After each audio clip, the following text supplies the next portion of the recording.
Good evening, traveler. Wherever you are, I invite you now to close your eyes, or let them grow heavy if they must stay open a while longer. Let the world soften. Let the corners of your day begin to dissolve. My name is Duncan. I was born in the year 1592, and in the 4 centuries since, I've walked the length of empires, sipped tea with poets, listened to the sea speak its ancient language, and watched cities grow like moss on the bones of the earth. You may wonder, how could anyone live so long? But I do not ask that you believe it, only that you listen. Because tonight, I want to tell you a story, not of kingdoms or kings, not of discoveries or disasters, but of one man and a bridge, and the way the morning light made both of them beautiful. If my voice has ever helped you drift into sleep, I hope you'll subscribe to this channel and tap the bell so the next story can find you when the time is right to rest. I'd love to know what you'd like me to tell next, and when sleep usually comes to visit you, and in what time zone. Now, come with me.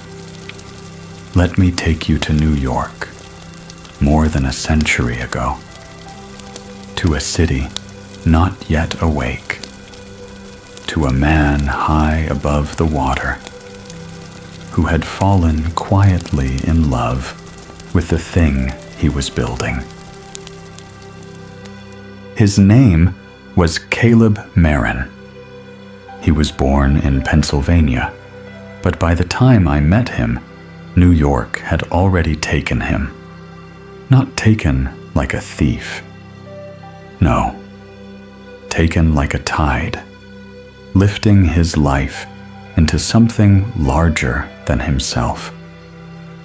Caleb was a riveter, one of the many who scaled the skeletal towers and walked the narrow catwalks between them, high above the East River. The bridge was not yet finished, and each day brought iron and tension, steam and hammer. But what made Caleb different was that he arrived before the others. Each morning, before the crews shouted, before the heat rose from the brick of the tenements, before the East River stirred under paddle boats and barges, Caleb was already there. He climbed while the air was still cool. He balanced on beams before the sun showed her face. And he watched as the first light slid down the cables and touched the wooden planks, watched as the fog peeled away from the towers like old skin, watched as the city, still slumbering, turned its sleeping face toward something golden. He once told me, "The bridge wakes before the city does." And when he said it, his voice wasn't filled with pride. It was reverent. Caleb loved that bridge, not as an engineer loves his design, and not as a citizen loves his skyline. He loved it like one loves an old book whose pages he has memorized. He loved it like a quiet companion, one that never speaks, but is always there, always listening. I would meet him on the weekends sometimes, when the air was soft and the city quieter. He never spoke much about his past, but he would talk about the bridge as though it were alive. It breathes when the wind moves through the trusses, he said once. It hums in the winter when the metal contracts, like it's shivering. And maybe he wasn't wrong. Take a moment to absorb that thought. What if a structure so silent, so still, could possess its own rhythms? Not breath or thought in the way we understand it, but a kind of presence, a heartbeat made of bolts, a soul made of span and tension. Caleb wasn't interested in fame. He never wrote for newspapers, never posed for photographs like some of the other crew did. But he did keep a journal. Small, leather-bound, stained with dust and steel. He never showed it to anyone, except once, to me. Inside were short entries, observations, reflections, not about the technicalities of construction, but about the sky, the wind, the sound of water striking pier pilings far below. Some entries were barely more than a sentence. Fog lifted. Cables gleamed like violin strings. Saw the light catch on the rivets, like someone lit 1,000 tiny lanterns. A gull landed next to me. Didn't flinch when I moved. I think it knows me. They were beautiful. Not in a grand literary way, but in a way that felt honest, like whispers scratched into time. I've read countless memoirs, diaries, and treatises in my long life, but I remember Caleb's lines most vividly. They stayed with me, not because they taught me something, but because they made me feel something, a kind of stillness, a reverence for the unnoticed.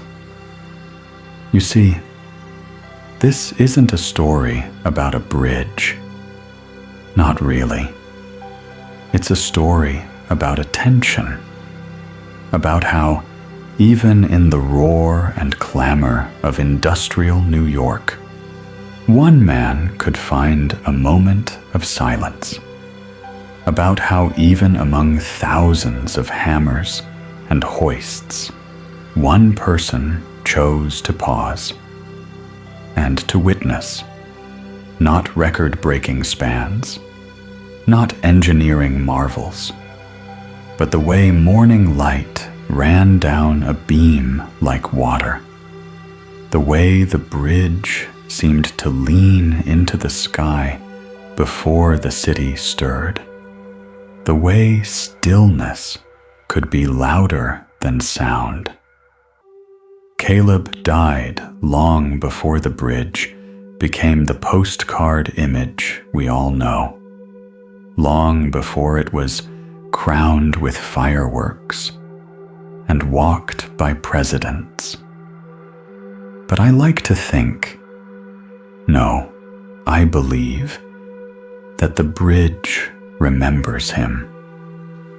Not in stone or name or bronze plaque, but in the echo of a boot step at dawn, in the hush before the first foot crosses, in the light that touches steel just once each morning before it touches anything else. And now, I want to take you deeper into this idea, into what the city becomes when no one is looking, into whether, just perhaps, it wakes on its own. There is a peculiar silence just before the city awakens. It is not the silence of emptiness. No, far from it. It is the kind of quiet that carries weight, like a breath being held, like the world pausing between thoughts.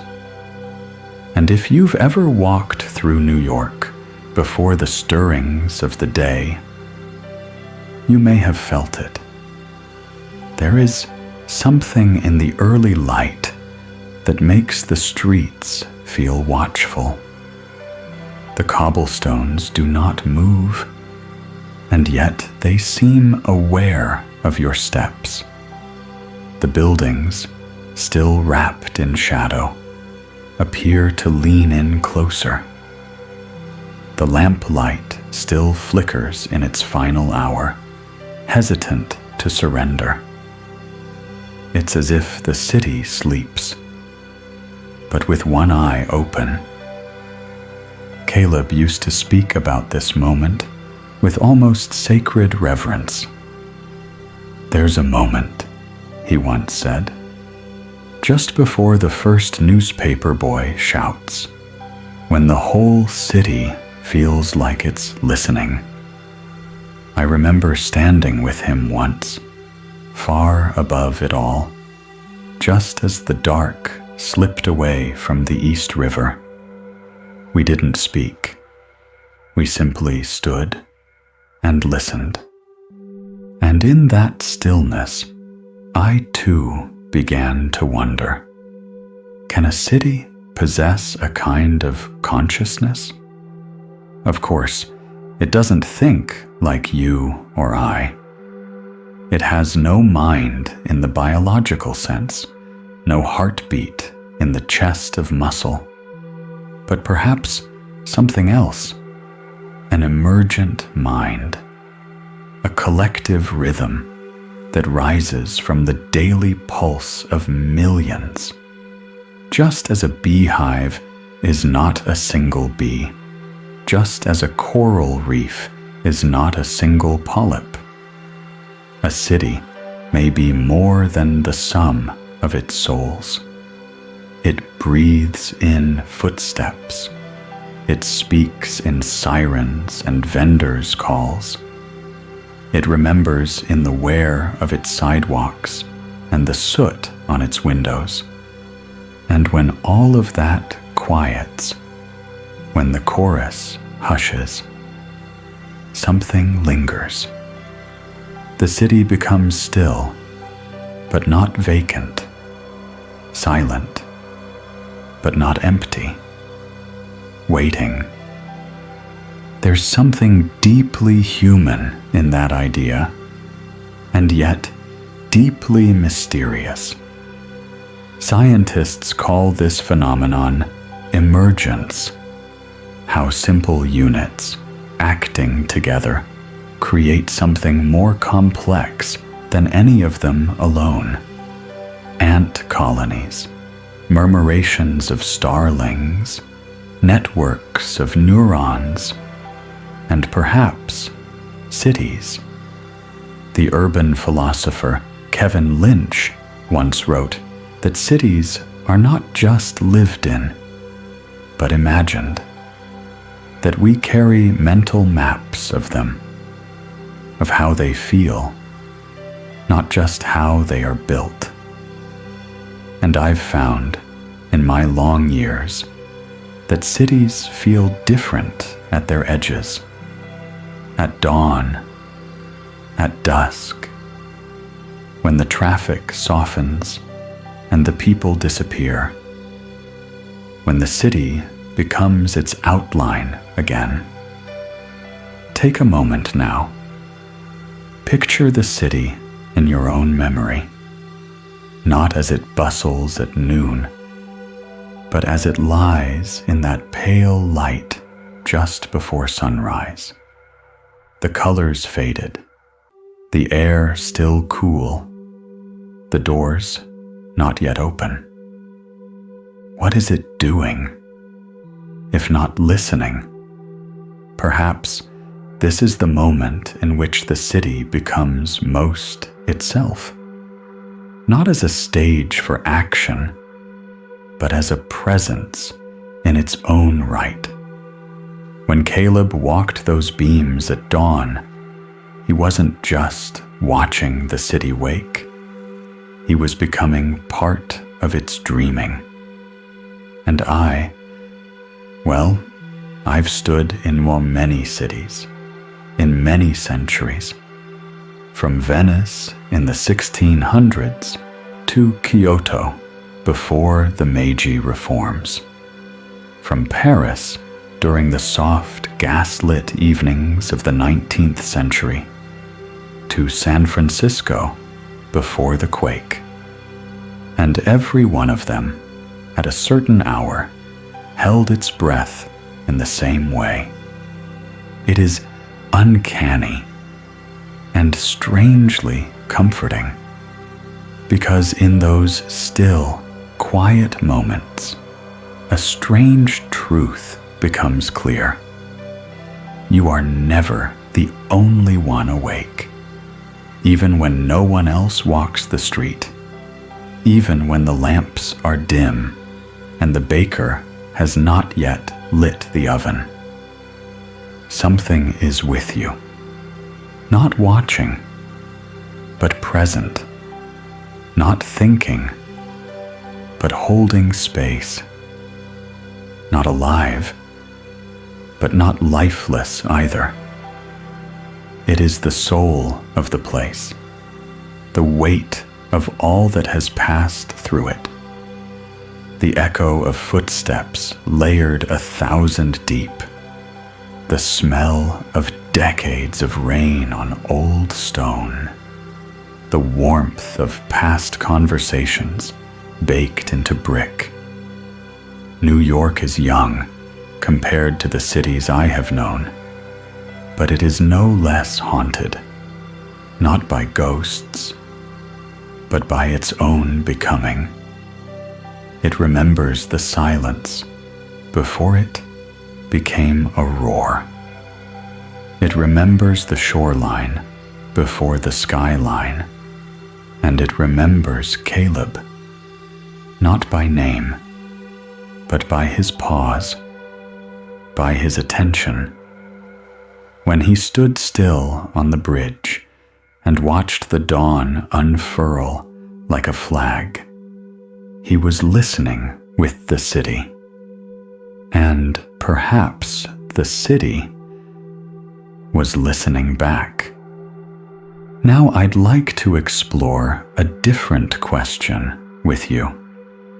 If a city can feel in its own mysterious way, if a bridge can witness a century of mornings, what about the unseen things that begin it all? Where does something like the Brooklyn Bridge start? Not in granite, not in steel, but in the mind, in a vision, in the impossible becoming possible. And so, I want to take you now into the blueprint that existed before there was even a brick, into the invisible engine that drives every monument we've ever built. A dream. Before it was stone, before it was wire, before it rose against the sky, the Brooklyn Bridge existed only in a dream. Not a fantasy, not a hallucination, but the kind of dream that walks beside you while you're awake, the kind that plants itself quietly in the mind and waits until one day it begins to demand form. That dream belonged first to John Augustus Roebling, an engineer born in Germany, with a mind as precise as a clockmaker's, and a spirit that didn't believe in the impossible. He had already built bridges of wire in other states, smaller, narrower, but his vision for the East River was something else. He imagined towers of granite rising from the riverbed, cables as thick as tree trunks singing with tension, and a road wide enough for wagons, trolleys, and perhaps, someday, automobiles. He called it his work of faith. But faith alone does not span rivers. Dreams, as Caleb used to say, are delicate things. They need hands, and time, and pain. John Roebling would never walk across the bridge he imagined. An accident took him before construction had even truly begun. But the dream did not vanish. It passed like a lit candle in a dark room to his son, Washington Roebling.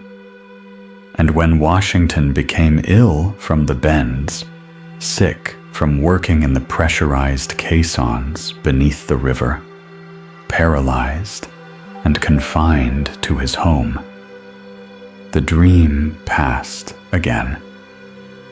Not to a man, but to a woman, Emily Roebling, Washington's wife, a woman without an engineering degree, but with unshakable resolve.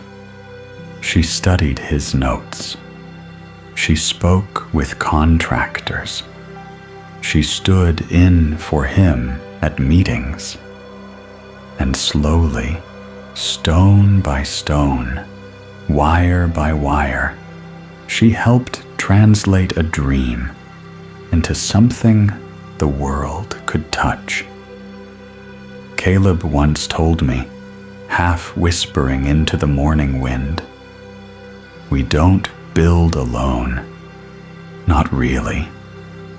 He said it while watching a crane hoist one of the massive steel beams into place, and I remember looking at his face, creased not from age, but from focus, from love. And I realized something then, that dreamers are only one part of the story. The other part is the builders, the ones who sweat through the vision, the ones who hold up the sky with their calloused hands. Take a moment to feel the magnitude of that, to walk across something dreamed by a man, drawn by a woman, and built by thousands of unseen hands. Each of those hands brought the bridge into being.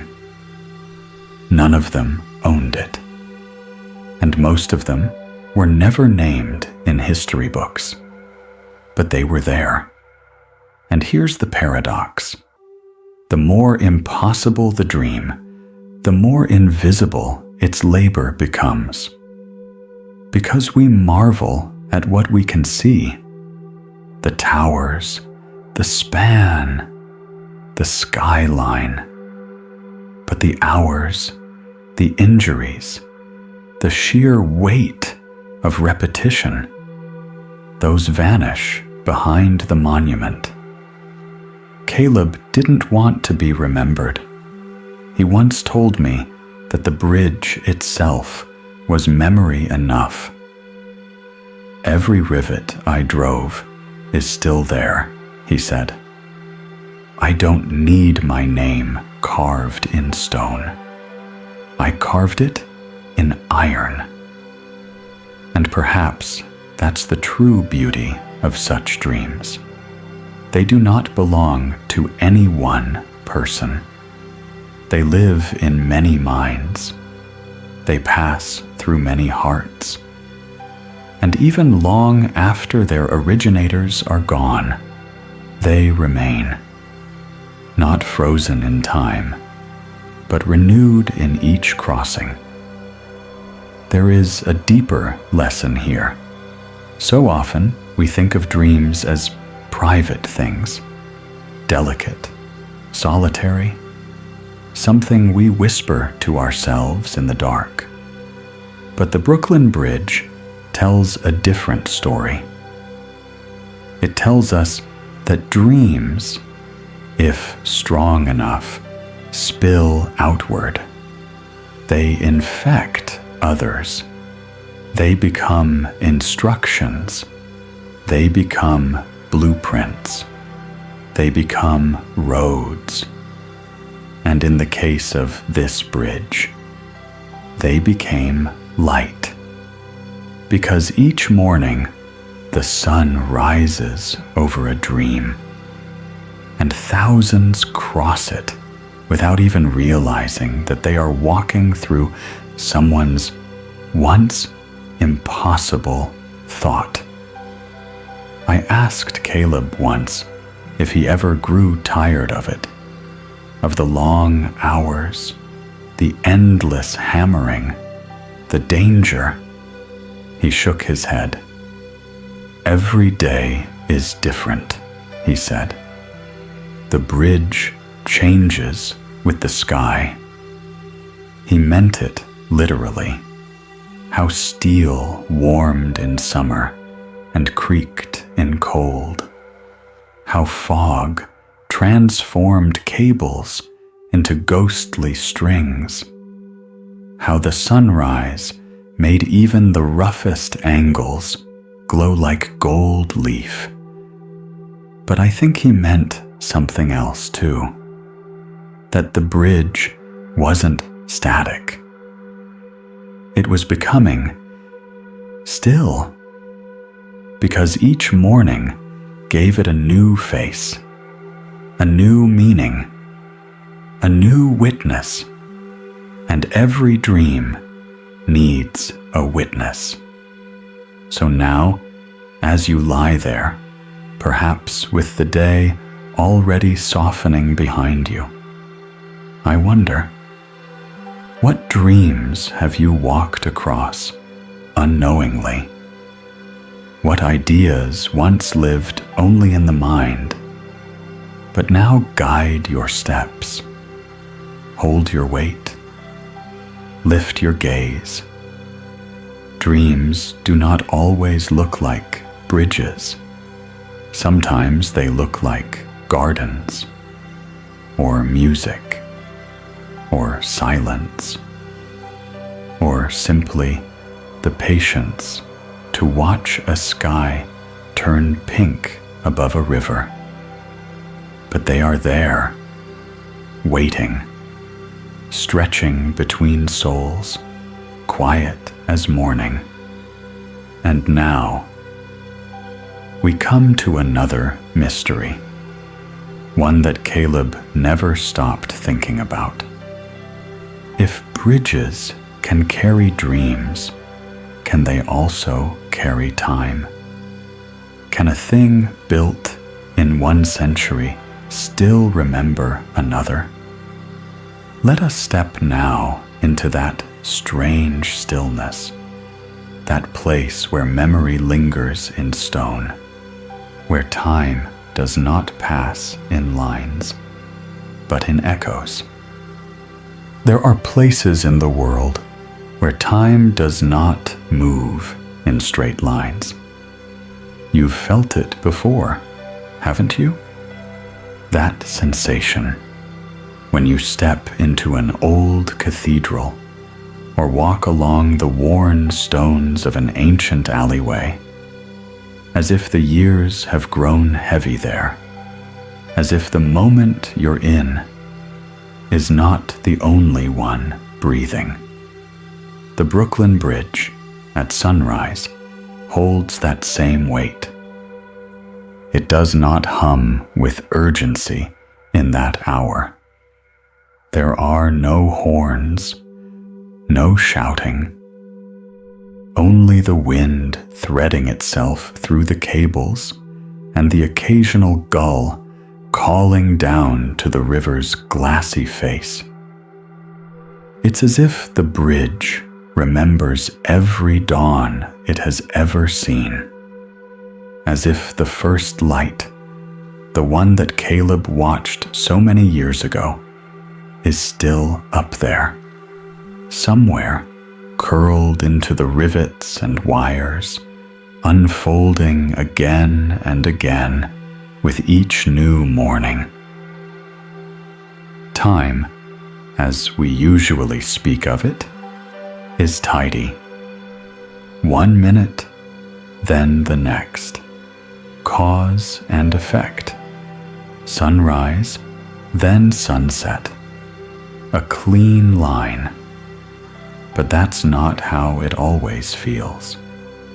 When I stand on the bridge at that hour, I feel the past not as something gone, but as something stacked, layered, close. I see not only the jogger brushing past in the present, but the horse-drawn carriages that once crossed this very span, the widows who walked it for the first time when mourning bands still hung from their hats, the engineers in long coats stopping to check the tension of a cable. I see them all, and sometimes I wonder if they see me too. Take a moment now. Breathe in slowly and think about that. That time might not be a road we travel, but a room we live in. A room with many windows, each revealing a different hour. It's not just poetry. Even in science, time has become less certain. Einstein showed us that time is not fixed. It bends. It stretches when we move faster. It warps in the presence of mass. The seconds you feel passing may not be the same ones felt by another. Caleb didn't know Einstein, but he understood in his own way that time on the bridge felt different. Some mornings, he wrote, it's as if no time has passed at all, as if the bridge was just born, still wet from the sea. And other mornings, it feels like it's already outlived all of us. There is something sacred in that kind of structure, not because it defies time, but because it contains it. The granite towers have seen storms and snowfalls. They've watched the river freeze and steam.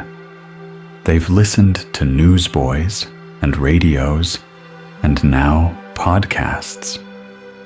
But through it all, they have stood. Not unchanged, but constant.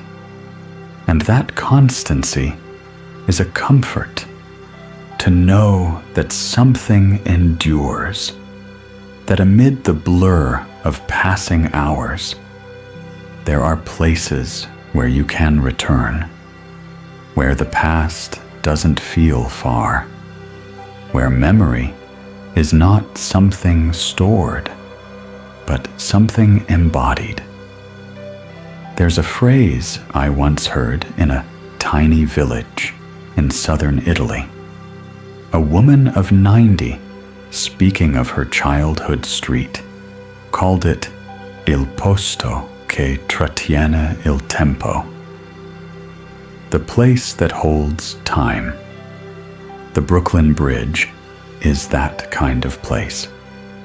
And perhaps that's why Caleb loved it so deeply.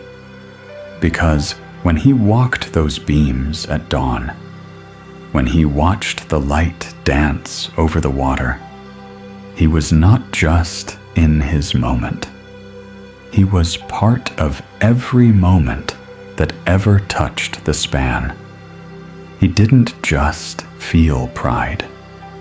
He felt connection, not only to his fellow workers, but to something larger, to the dreamer who imagined it, to the future walker who would never know his name, to the sunrise that arrived again and again, without needing to be remembered. I remember one morning in 1929. The city was on the brink of change. You could feel it in the tension of the air, in the buzz of the stockyards, in the strange optimism just before a fall. I walked the bridge alone that morning, just as the sun broke through the haze. And I swear to you, as my hand rested on the iron railing, I felt something. Not the coldness of metal, not the shake of distant traffic, but a pulse, a rhythm, faint but unmistakable. I closed my eyes, and for a breath, I felt as if I was standing beside Caleb once more, not as a memory, but as a presence, not in the past, but in a fold of time that only the bridge could hold open long enough for us to meet again. And I understood then that we do not build great things to defy time. We build them to contain it, to hold still what we cannot hold ourselves. And now, as we near the quietest part of this story, I want to return to what Caleb saw every morning, to the light, not as physics or metaphor, but as something ancient and direct. Because when the sun rose across that bridge, it did more than cast shadows or mark the hour. It became a kind of communion between man and metal, between silence and city, between the seen and the unseen. Let us now walk with Caleb one last time into that golden hour. It begins not with brilliance, but with a whisper of warmth behind the clouds, not with trumpets, but with silence parting ever so gently. That's how morning comes to the Brooklyn Bridge. You may expect the sun to shout its arrival, but instead, it slides in on tiptoe, touching first the highest cables, then the soft stone towers, then the beams that hold the day above the river. And if you are there early enough, if your breath still shows in the air, and the gulls are the only voices speaking, you might witness it as Caleb did, not as an event, but as a presence. He called it the hour of first gold, that moment when the light was not yet strong enough to blind, but bright enough to soften every edge. And when he stood there, wrapped in his coat and holding his work gloves against the chill, he did not think of schedules or steel. He simply watched. He told me once, the light crosses everything: man, metal, river, dream. It doesn't ask permission. I found that beautiful, because it's true. Light is the great unifier. It has touched everything you've ever loved. It has fallen on every joy, every sorrow, every field, every city, every face. And on this bridge, each morning, it begins again. Take a moment to let that settle in you. The same sunlight that warmed John Roebling's hands as he drew his first sketches, that brushed Caleb's cheeks as he climbed into the clouds, that gleamed in Emily's eyes as she walked among engineers and doubters alike, still shines here today. It has not aged. It has not weakened. It crosses steel the same way it crosses your skin. And in that crossing, something is shared, a kind of remembering, a kind of forgiveness, a kind of blessing. We often think of bridges as things that connect places, Brooklyn to Manhattan, past to future. But what if they also connect moments? What if, by walking across it at sunrise, you are not alone? What if someone like Caleb is still there, not as a ghost, but as a breath, woven into the metal, folded into the beams, echoing in the hush of the wind? The ancient Greeks spoke of kairos, a sacred time, an interval when the divine touches the mortal world.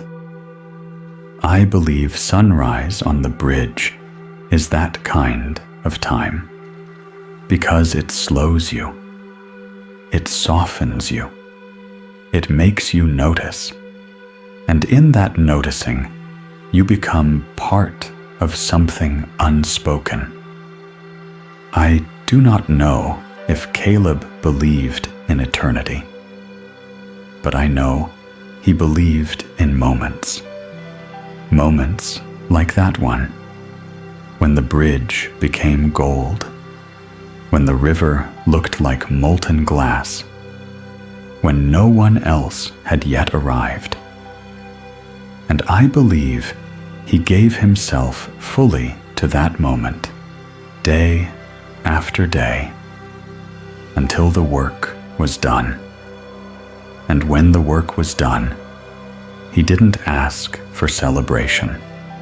He simply walked away, leaving behind not his name, but his gaze. Because sometimes the most enduring thing we leave behind is the way we looked at the world.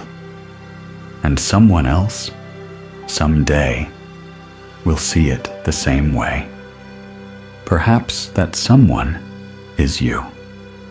As you rest now, as you breathe a little more slowly, as the weight of your day begins to drift, remember that the light will return, and that the bridge will be waiting. It always is. If this story brought you peace, if it helped you soften into the quiet, I'd be honored if you'd subscribe to this channel and gently tap the bell so the next story finds you when the time is right to rest again. I'd love to know what kind of story you'd like to hear next. Was it the bridge that moved you? The light? The silence? Leave a comment. And tell me, too, when you usually fall asleep, and in what time zone you rest your head. It helps me shape these stories with you in mind. You've wandered far enough for one evening. The bridge still stands. The light will return, and the silence will remember you. Rest well. Good night.